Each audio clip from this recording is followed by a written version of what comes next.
우리 앞집 사람 인사합니다. 주님의 이름으로 사랑하고 축복합니다.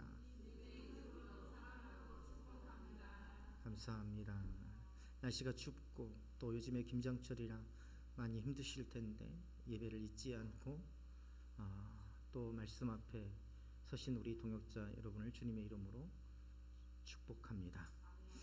자, 오늘 읽은 호세아 8장 1절로 14절은 이스라엘이 자신을 지으신 하나님을 잊어버리고 자신만의 방식으로 세상을 살아가다가 결국 심판을 맞이하는 이야기를 담고 있죠.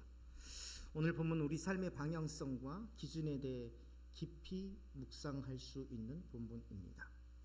세상은 끊임없이 우리에게요 다양한 가치와 목표를 제시합니다. 우리가 살면서 마주하는 모든 것들이 다 그런 것들이에요.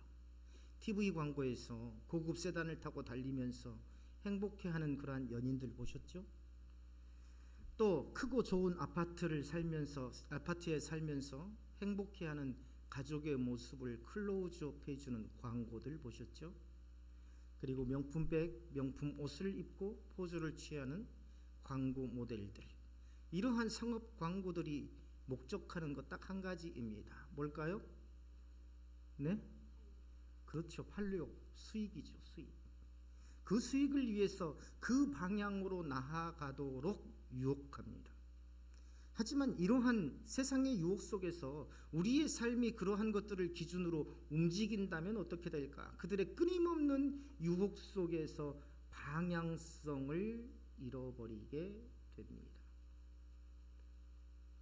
정보화가 좋은 것 같지만 사실은 유튜브의 활성화를 통해 나타난 부작용 또한 굉장히 심각하다는 것이 요즘 사회를 통해서 증명되고 있죠. 한쪽을 편향되게 지속적으로 본 사람들이 사실 세뇌당해서 자꾸 이상한 말을 하고 이상한 주장들을 하지 않습니까? 거짓인데도 불구하고 어떤 사람들에게는 그것이 진리처럼 여겨지는 것들, 음식의 고유의 손맛을 잊어버리고 모두가 유튜브 맛으로 변해버리는 그러한 현상들. 우리는 삶의 기준과 방향성을 명확하게 해야 합니다. 그리스도인들이라면 더욱더 그렇죠. 하나님의 말씀이 내 삶의 중심에 있는지를 끊임없이 내 스스로에게 물어야 합니다. 오늘 나는 말씀을 보았습니까? 오늘 나는 주님의 말씀에 귀를 기울였나? 나는 오늘 말씀 한 절이라도 생각하며 하나님께서 내게 내 삶을 통해서 이루시고자 하시는 것이 무엇인지를 내가 묵상했었나? 하나님의 말씀이 내 삶의 중심에 있는지를 끊임없이 묻고 삶의 기준을 하나님의 말씀 앞에 말씀에 두지 않을 때 우리는 쉽게 하나님을 잊어버리고 세상 것에 의존하며 흔들리게 됩니다. 입술은 이타적이어야 돼요. 입술은 나를 위한 입술이 아니라 내 이웃을 위한, 내 동역자를 위한 입술이어야 합니다. 참 멋있어요. 참 잘하시네요. 어쩌면 이렇게 훌륭하세요. 입술은 누구 거 해야 돼요? 누구를 위한 거? 남을 위한 거.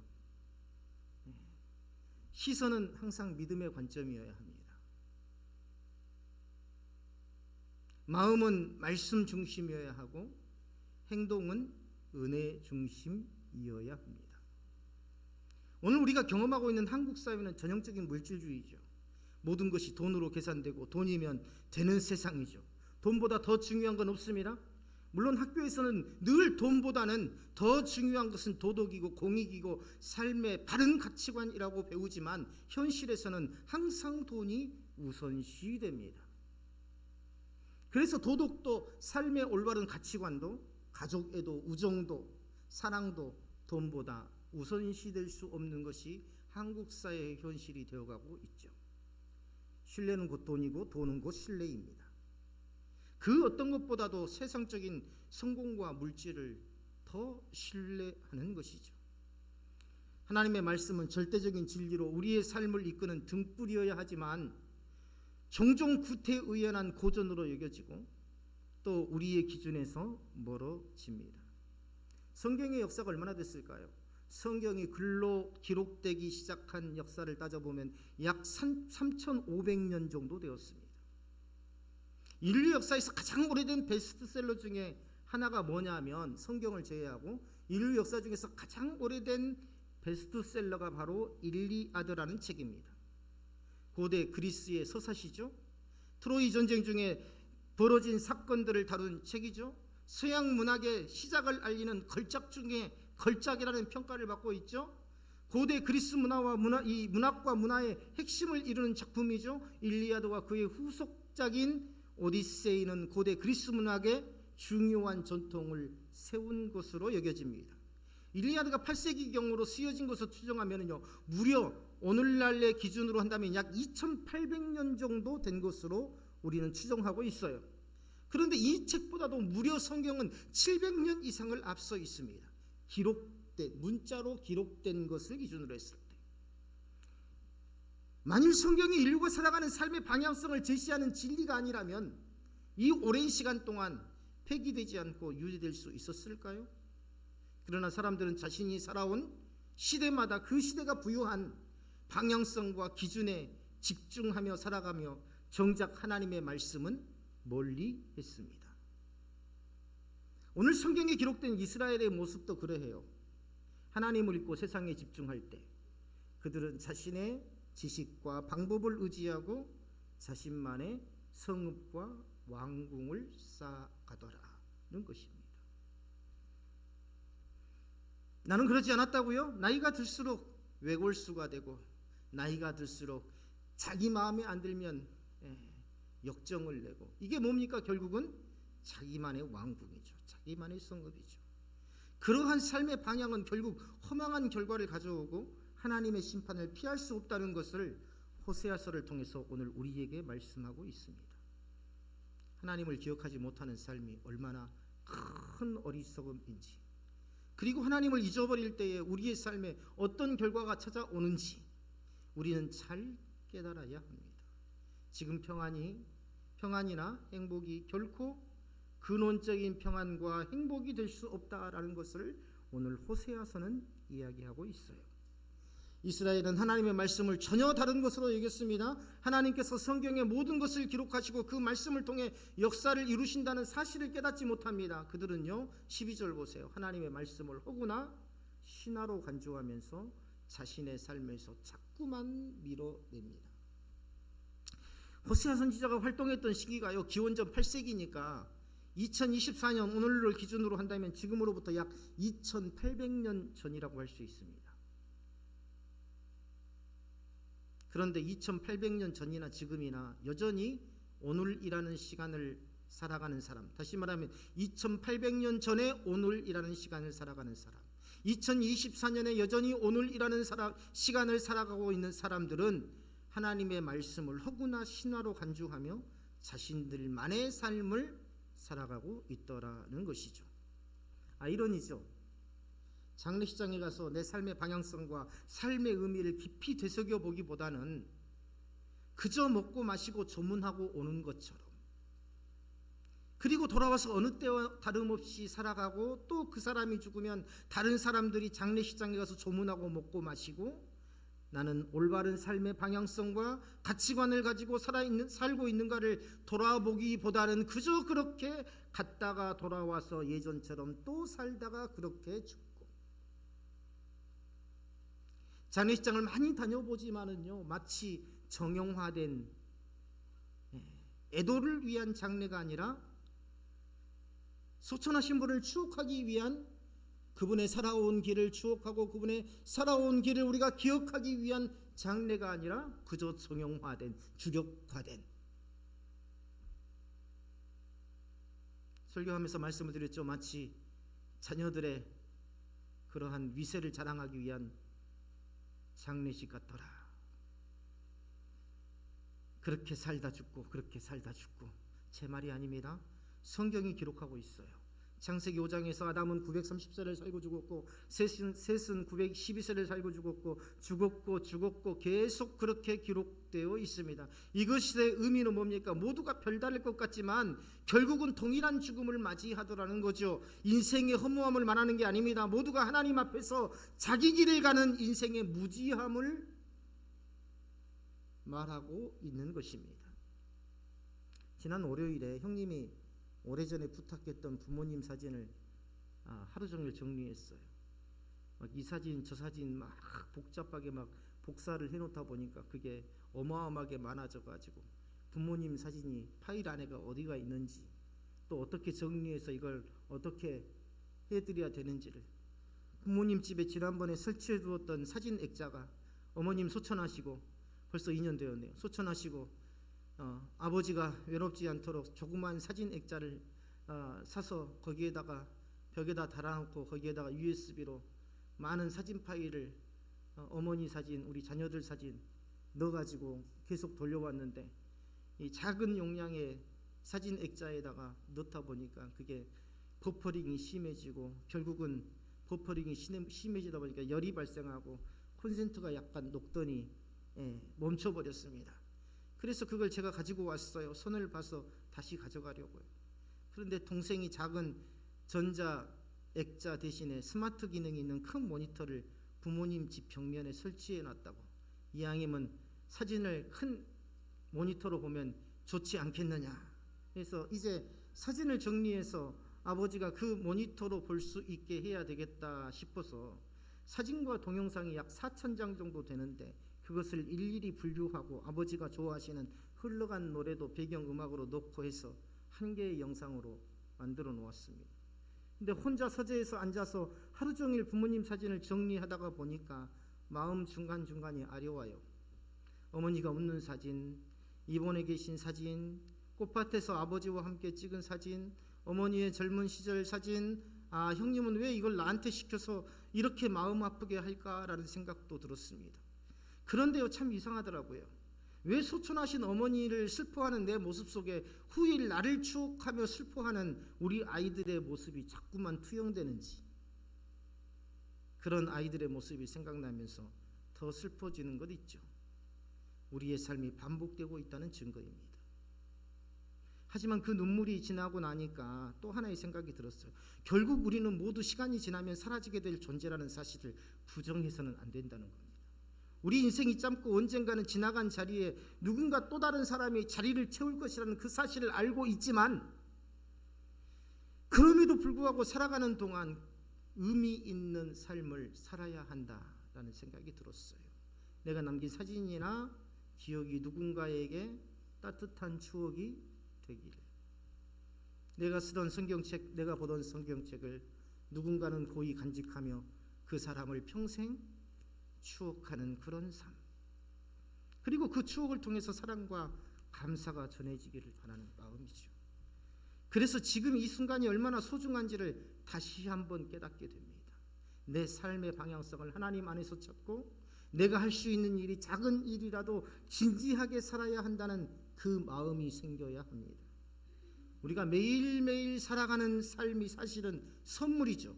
그 선물 속에서 하나님이 주시는 뜻을 찾으며 살아가는 것이 가장 중요한 일이 아닐까라는 생각이 듭니다. 그런데 사단은 우리의 마음을 다 흐트려놔요. 여기저기, 아이고 여기에도 집, 여기에도 땅, 저기에도 좋은 옷, 저기에도 좋은 차. 생각해보면 산다는 것은 고통스러운 일이 아닙니다. 하나님의 선물입니다. 오히려 산다는 것은 그 자체로 즐거운 일이에요. 그런데 스스로 방향성을 잘 못 잡으니까 괴롭고 불행하게 느껴지는 것입니다. 삶의 방향성과 목적이 우리에게 삶을 주신 하나님께 맞추어질 때에 마치 퍼즐처럼 내가 나온 그곳에 내 삶이 맞추어질 때에 우리는 즐겁고 행복한 시간을 보낼 수 있더라는 것입니다. 우리 옆 사람에게 행복한 시간을 보내시기를 축복합니다.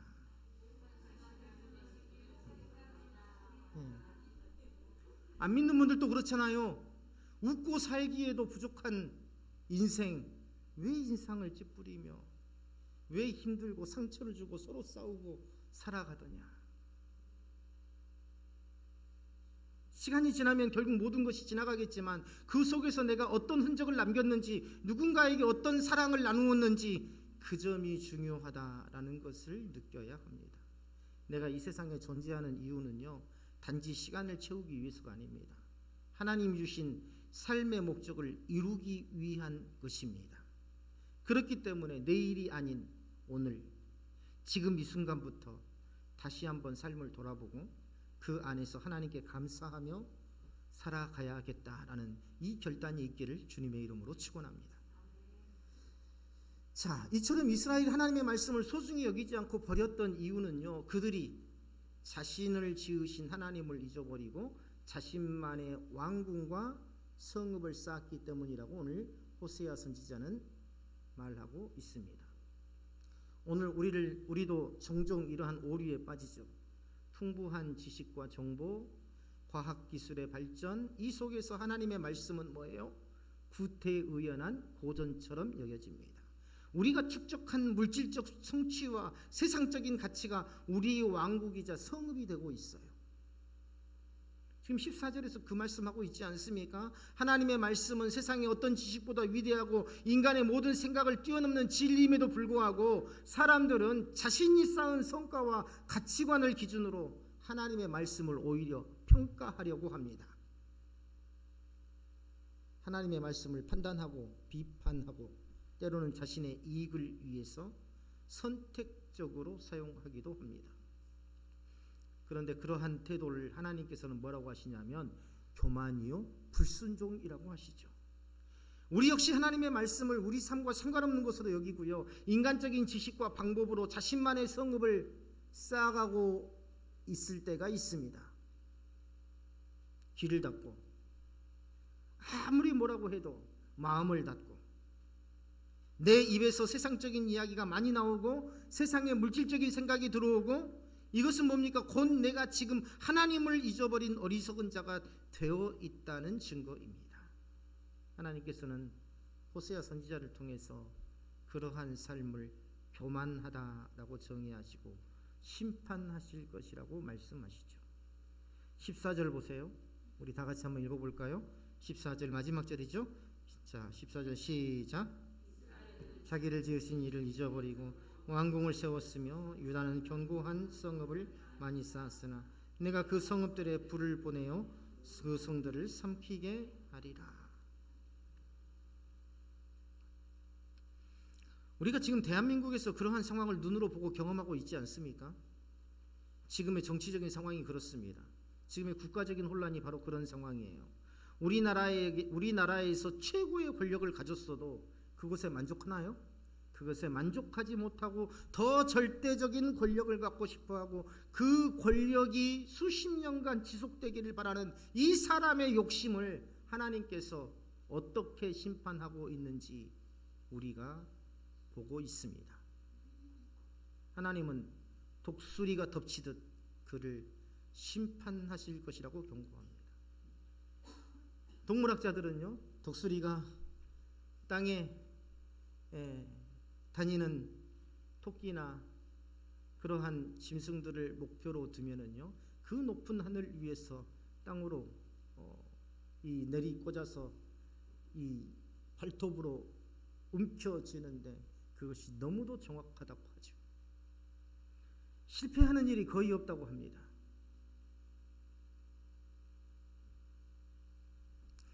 그들이 그때서야 비로소 우리가 하나님을 안다라고 외칠지라도 이미 그들의 삶은 원수들에 의해서 황폐해진 뒤가 될 것이다 라고 경고하고 있습니다.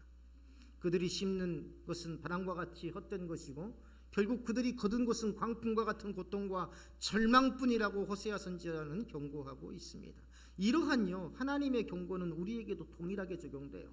하나님을 떠나서 세상의 가치에 의존하면서 살아갈 때 오늘의 행복이 내일의 행복이 될 수 없다라는 것, 오늘의 평안이 내일의 평안이 당연히 되는 것은 아니다라는 것, 우리는 결국 헛된 것을 심고 그것이 가져오는 참혹한 결과를 거둘 수밖에 없게 되더라.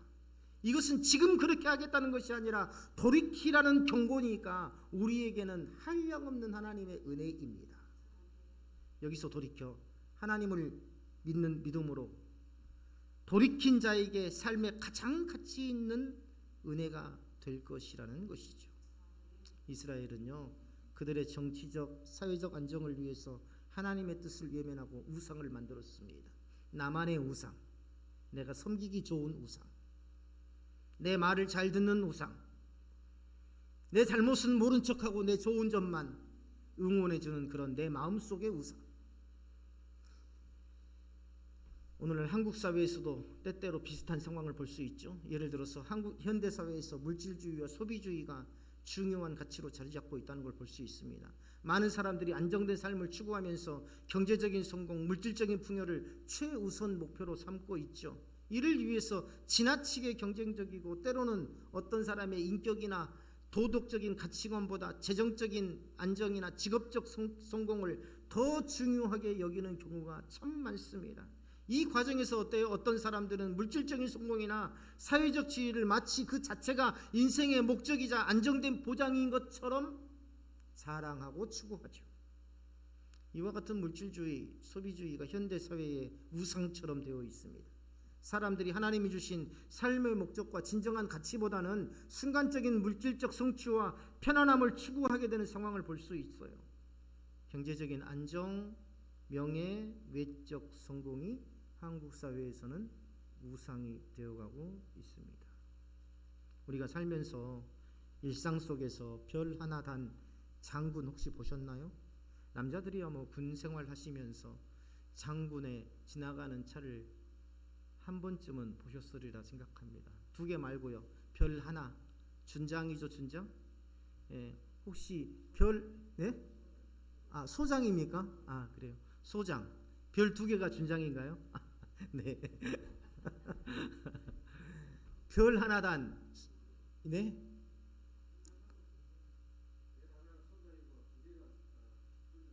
아, 그래요? 아, 어찌됐든, 어찌됐든. 자, 별 하나 단 이 장군을 혹시 보신 적 있으신가요? 집사님 보신 적 있으세요? 김수철 집사님 보신 적 있으세요? 우리는요, 별 2개도 아니고 3개도 아니고 하나짜리 장군도, 별 하나짜리 장군도 볼 기회가 거의 없습니다. 근데 어제 국제법제사법위원회 하는 걸 보니까 별을 막 3개씩, 2개씩 이렇게 달고 있는 사람들이 정말 많이 앉아 있더군요. 더 큰 권력을 가지려는 욕심이 결국 그들을 몇 개씩의 별을 달고도 초라한 인생으로 보이게 하는 것이 참으로 안타까웠습니다. 별 하나도 아니고 2개, 3개씩이나 달고 있으면 참 명예롭고 모든 사람들에게 존경받을 그러한 장성으로 살만도 한데 더 큰 권력을 가지겠다고 거기 자리에 앉아있는 그들의 모습이 참으로 안타까웠더라. 깨달은 게 있어요. 내가 가진 것이나 혹은 가지지 못한 것이 나를 위대하게 보이게 하거나 초라하게 보이게 하는 것이 아니라 내 삶의 방향성과 내 삶의 기준 그리고 내 삶의 가치관이 나를 위대하게 만든다는 사실을 말이죠. 우리는 그러지 않습니까? 와, 저 큰 교회, 저 멋진 교회, 수만 명이 수십만 명이 다니는 교회, 저 교회가 내가 다니는 교회예요. 우리가 자랑해야 될 것은 오직 하나님이십니다. 우리가 자랑해야 될 것은 오직 내 삶이 하나님께로 맞추어져 그 삶의 방향성대로 끊임없이 나아가며 하나님의 목적에 합당하게 쓰임받기를 소망해야 됩니다. 그것이 위대한 삶이고 그것이 위대한 믿음인 줄로 믿으시기를 바랍니다. 좋은 옷을 입지 않아도 좋은 것을 들고 좋은 것을 타지 않아도 좋은 것을 먹지 않아도 내 인생 자체가 하나님의 말씀을 붙잡고 있다는 그 자체만으로도 자체 발광이 될 수 있는 그런 삶을 사시기를 주님의 이름으로 축원합니다. 이스라엘의 그러한 우상들은요 오히려 그들에게 무거운 짐이 되었고 하나님 앞에서는 아무런 소용이 없었죠. 대한민국에서 가장 큰 권력을 가졌던 사람이 오늘 얼마나 국민들 앞에서 세계 앞에서 부끄럽고 무기력한 존재가 되어 있습니까? 하나님은 이러한 모든 행위를 결코 잊지 않으시고 기억하십니다. 그들이 아무리 좋은 재물을 하나님께 드린다고 해도 그들의 죄악을 덮을 수는 없죠. 하나님께서는 이러한 외식적 제사를 기뻐하지 않으시고 오히려 그들의 죄악에 대한 하나님의 공의로운 심판이 반드시 이루어질 것이다 라고 오늘 13절에서 말씀하고 있습니다.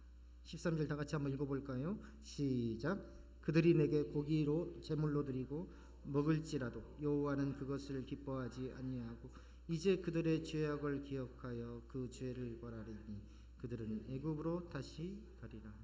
아멘. 오늘날 우리도 세상에 속한 가치와 물질적 풍요를 동경하며 살아갑니다. 끊임없이 내가 말씀을 붙잡지 않으면, 말씀을 묵상해서 말씀을 깨달은 대로 내 삶 속에서 실천하려고 노력하지 않으면 어때요? 나도 모르게 세상을 동경하죠. 때로는 하나님을 현실적이지 않는 신화처럼 여기고 세상의 명예와 권력 그리고 부를 통해서 모든 것을 이룰 수 있다고 착각합니다. 저는 지난 20년간 사역자로 사역을 하면서 보고 경험하고 깨달은 게 있어요. 많은 가정들을 보고 깨달은 것이죠. 하나님은 부모의 믿음을 자녀의 삶에 새겨넣는 분이시다. 성경에 안 나와 있는 말입니다. 제 경험을 집약한 말입니다. 하나님은 부모의 믿음을 자녀의 삶에 새겨 넣으시는 분이시다. 내가 아무리 믿음이 있다 해도 그것은 내가 증명하는 것이 아니라 하나님께서 자녀의 삶을 통해 부모의 믿음이 어떠했는지를 보게 하시더라. 정말 이것은 진리 중에 진리라는 생각이 지난 시간 동안 사역하면서 가슴 깊이 와 닿았습니다. 그래서요, 저는 지금도 우리 아이들의 믿음을 탓하지 않아요. 내 믿음이 제대로 된 믿음인가? 내 믿음이 하나님 앞에 올바로 서 있는 믿음인가? 내 믿음이 올바로 하나님 앞에 서 있다면 지금 우리 아이들이 부족할지라도 언젠가는 내 믿음의 삶이 어디에 새겨져요? 내 자녀들의 삶에 새겨질 것이기 때문입니다.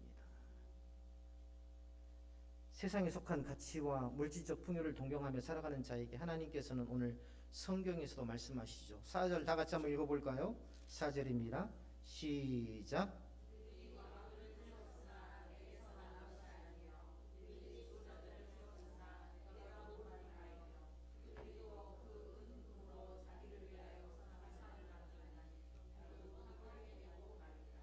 아멘. 자, 내게서 난 것도 아니고 내가 모르는 바이다. 나는 너를 도무지 알지 못한다는 겁니다. 그러므로 우리는요, 우리의 신앙이 외식적이고 형식적인 것으로 끝나지 않도록 늘 깨어 있어야 돼요. 하나님은 우리의 겉모습이나 행위가 아닌 우리의 중심과 진정한 믿음을 보시는 분이십니다. 두렵던 넣은 과부처럼 말이죠.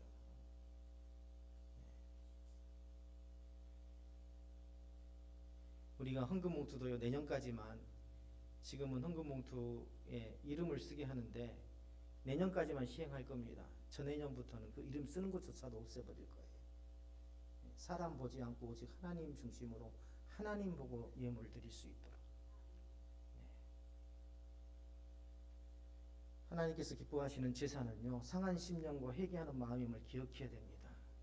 부모의 신앙이 자녀에게 단순한 말로 전해지는 것이 아니라 삶으로 증거되고 전해진다는 것을 잊어서는 안 됩니다. 자녀들은요, 부모의 신앙과 삶을 통해 하나님을 경험합니다. 부모가 하나님을 온전히 의지하며 순종할 때 자녀들의 마음에 그 믿음의 흔적이 세워지고 하나님의 역사가 가정 안에서 이루어나는 것이죠. 이것이 하나님께서 세대를 통해 일하시는 방식이고 가정을 통해 하나님의 나라를 확장시키는 방법입니다. 생각해 보세요. 내 부모가 예수 믿는 분이었다면 나는 부모님의 믿음보다 그 당시에 내가 어렸을 때에 부모님의 믿음보다 더 좋았습니까? 아니죠. 하나님께서 경고하신 것처럼 세상의 유혹에 빠져서 하나님을 떠나는 삶은 반드시 그에 따른 징계와 심판을 받게 됩니다. 하나님께서는 이사야 44장 10절에서 이사야 선지자의 입술을 통해서 하나님을 떠나 세상에 속한 자들을 향해서 뭐라고 합니까? 너희의 의지하는 것들이 너희를 구원할 수 있겠느냐? 너희가 의지하는 것들이 너희를 구원할 수 있겠느냐? 라고 물으십니다. 이 물음은 뭡니까? 결코 그것들이 너희를 구원할 수 없다. 이 나라에서 최고의 권력을 가진 사람이 그 권력이 자신을 구원할 수 있을까요? 구원하지 못합니다. 이제 우리 삶의 중심이 어디에 있는지를 돌아봐야 될 때입니다. 특히 2024년 한 해가 저물어가는 이때에 우리는 더욱더 내 자신의 삶을 돌아보아야 됩니다. 세상의 가치와 물질적 풍요를 쫓는 마음을 내려놓고 우리의 전심을 다해 하나님께 나아가야 됩니다. 하나님은 지금도 우리를 향해서 손을 내밀고 계시죠. 우리의 실패와 연약함 속에서도 변함없이 우리를 사랑하시고 회복의 길로 인도하시는 하나님. 오늘 우리의 선택이 가정과 다음 세대에까지 영향을 미치게 됩니다. 부모의 믿음이 자녀의 삶에 깊이 새겨질 수 있도록 우리의 삶으로 하나님을 증거하시는 참된 예배자가 되시기를 주님의 이름으로 축원합니다. 기도하겠습니다.